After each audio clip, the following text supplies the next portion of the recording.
ओम श्री गुरुभ्यो नमः। अद्वैत प्रकरणं भाष्यम्। ओंकार निरुनय उक्तः प्रपंचोपशमः शिवोऽद्वैत आत्मेति प्रतिज्ञानमात्रेण ज्ञाते द्वैतं न विद्यते इति च तत्र द्वैताभावस्तु वैतथ्यप्रकरणेन स्वप्नमाया गन्धर्वनगरादिदृष्टान्तैः दृश्यत्वाद्यन्तवत्वादिहेतुभिः तर्केण च प्रतिपादितः।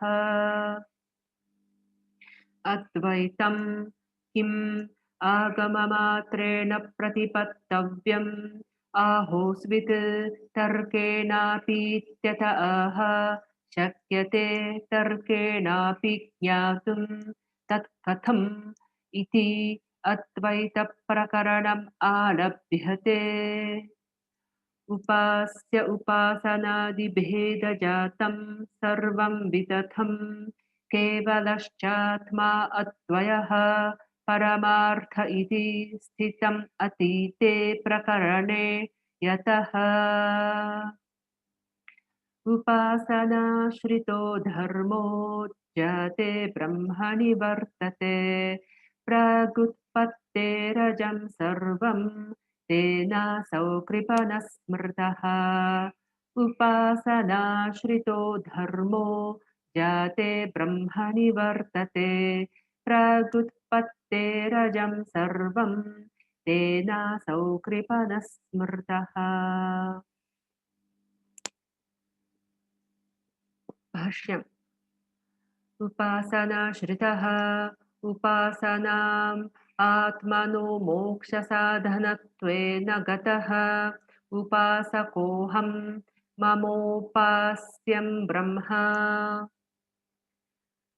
तदुपासनं कृत्वा जाते ब्रह्मणीदानीं वर्तमानः अजं ब्रह्म शरीरपातादूर्ध्वं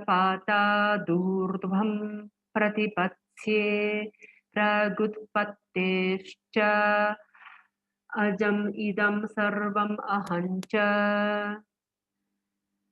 यदात्मकोऽहं प्रागुत्पत्तेरिदानीं जातो जाते ब्रह्मणि च वर्तमान उपासनया पुनस्तदेव प्रतिपत्स्ये इत्येवम् उपासनाश्रितो धर्मः साधकः।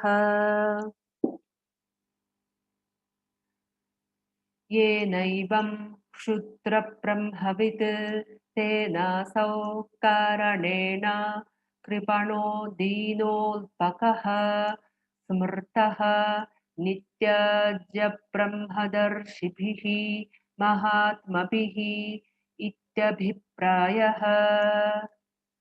यद्वाचानभ्युदितं येन वागभ्युद्यते तदेव ब्रह्मत्वं विद्धि नेदं यदिदमुपासते इत्यादि श्रुतेः तलवकाराणां